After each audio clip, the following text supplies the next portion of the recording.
Ilikuwa wiki yetu ya mission.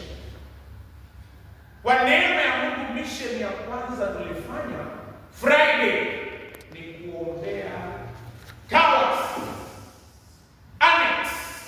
Towers yetu inaitwa Annex, ni kuombea Annex saa 12:17. Nashukuru Mungu kwa wazee wa kanisa hili. Chairman project ndugu Abraham Mayo, patron Christopher Sana at exactly 6:17, pamoja na clerk of works. Hao wanne walikuwa kwa hiyo pale, na tukawa na mafundi. Mission yetu ikaanzia hapo Friday. Baadaye ndugu yangu kama mwinjilisti akanipeleka kwa boda hapa kwa Ukiringe Junction. Wakakuwa wazuri sana, wakaturuhusu kuhubiri. Alafu kuna ndugu mmoja anaitwa Limo mwenye hapo na hardware, akasema kama umehubiria boda usikwame upande hii, ruka barabara. Na nikaruka barabara, nikahubiria watu wa hardware, walikuwa na furaha sana. Baadaye nikaenda shule inaitwa SCS, inaitwa Mainek Paul Secondary School. Kwa neema ya Mungu tukakutana na mwinjilisti huko, na ilikuwa siku ya wazazi. Nikaomba ruhusa niongee na wao, na Biblia inasema aombaye leo. Hata wakafikiri mimi ni mchungaji wa Yupek, lakini mimi si mchungaji wa Yupek. Walinipa ruhusa wasalimu na kutia moyo wazazi. Leo ndio climax ya siku ya uinjilisti. Pia leo ni siku ambayo tunaita Tithe Sunday. Kila Jumapili ya pili ya mwezi tutakuwa tunakumbuka fungu la 10. Lakini hata ukipata wiki nyingine sio mbaya. Wanasema it is dangerous not to put a tithe, but it is more dangerous not to have one. Tunaenda Jumapili ya pili.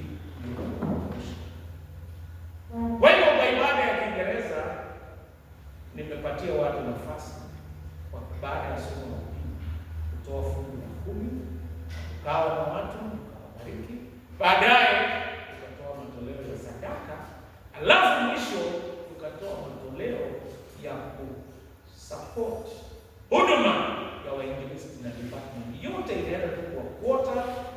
Na naomba Mungu atupe neema ya kutenda. Jambo la mwisho ningependa kusema, sisi sote ni watumishi wa Mungu. Wiki ambayo inakuja tunaanza magharibi wiki, na somo la kwanza ambalo tumesomewa, mtumishi wa Mungu, kitu cha kwanza ni lazima utakutana na opposition ama upingamizi. Popote ambapo utaenda lazima utakutana na upingamizi, ikiwa kazini, ikiwa shambani, hata jirani anaweza kukuletea mapingamizi. Mtumishi wa Mungu ambaye anaitwa Amos akapingwa na Amazia. Kila mahali kuna upingamizi, hata saa zingine usingizi. Umewahi ona unataka kuomba, wengine anaomba Jehova asaye na usingizi na mshika. Asubuhi anasema amen, na umeomba mrefu usiku mzima yote. Kila mahali kuna na upingamizi. Na nakwambia kama huna pingamizi, there is something wrong with you. Unajua mtu mwenye watu waongelei kwa kijiji afanyiki chochote. Hata mahindi yenye waongelei kwa si mahindi ya kawaida. Lakini ukiona kenye watu wanaanza kuongelea, kama St. Mark's Store, watu wakiongelea sisi ndio kuna kitu kinafanyika. Sijawahi ona local church kwa huduma yangu ambayo wanasema orofu. Na sio kanisa, kuna wengi wamejenga kanisa. Wachana na Nairobi. Lazima tutakuwa na changamoto. Lakini changamoto inamaanisha we are going to the right direction. Mimi siwezi kuendesha gari, mke wangu ndio anaendesha. Siwezi siwezi. Lakini wanasema taya ikiwa soft wanakufunga. Kwa nini italeta ajali? Anything that is soft ndio hiyo kitu. Baraka inatokea pahali Without friction there is no progress. Sisi tunahitaji kulipa, lakini pia tunahitaji kuchangia towers. Annex, inaomba mjue changamoto.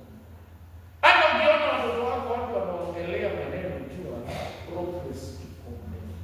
Kitu cha pili, kila mtumishi wa Mungu ni lazima ajue ameitwa na kutumwa na Mungu. Amosi anasema si wa kulipwa. Hata wachungaji, kuna mchungaji wa kulipwa na wa kujitolea.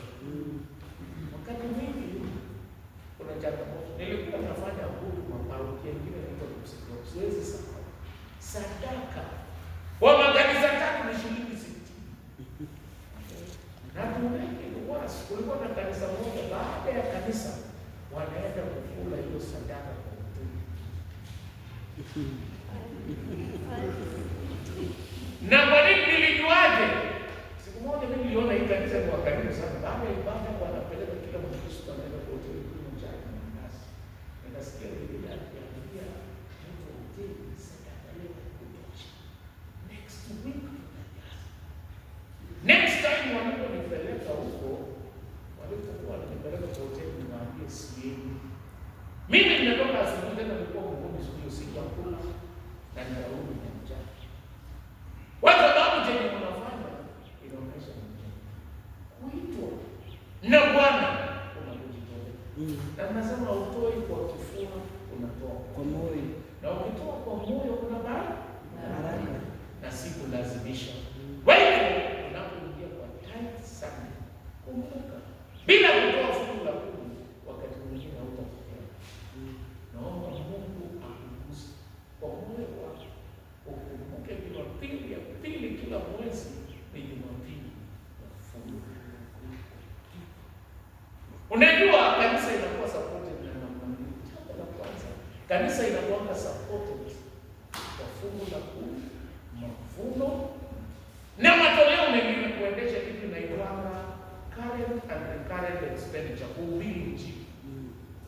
Uchangia mambo haya. Na kanisa inasapotiwa kwa free will giving, kujitoa kwa hiari, kwa harambee wakati wa ujenzi. When ni kazi hii. Jambo la mwisho nataka niongee. Mtumishi wa Mungu anahubiri mambo mawili, anahubiri hukumu na anahubiri matumaini. Watu wasipotubu kuna hukumu.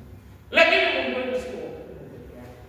Yeye ni wa matumaini. Na mimi najua mwaka huu atawaongoza na atakutana na mahitaji. Nina imani mwaka huu Mungu atapanua kanisa. Nimeona sasa tuko karibu watu 40. Asubuhi pia kulikuwa watu 40. So inamaanisha tuko 80. Ukipiga statistics at 20 nyuma tunaenda mbele. Target yangu ni by the end of the year na Mungu akisaidia kufika watu 150 kwa kila mtu. Amen. Na inawezekana. Ukiangalia wengine wanaamua kwenda, mambo inajipangana. Mungu anapanga, yani wanasema watu siku hizi wanasema pangana. Lakini tunaruhusu Mungu kupangana, atatupanga na tutaenda mbele. Wewe unataka kwa imani, kama kuna yeyote amekuja na fungu. Niliita kwa baada ile nyingine tulikuwa watu 11, nikasema it's a good start. Hata hapa sasa kama uko na fungu ya namna yote, kwa imani weka ndio inawekwa.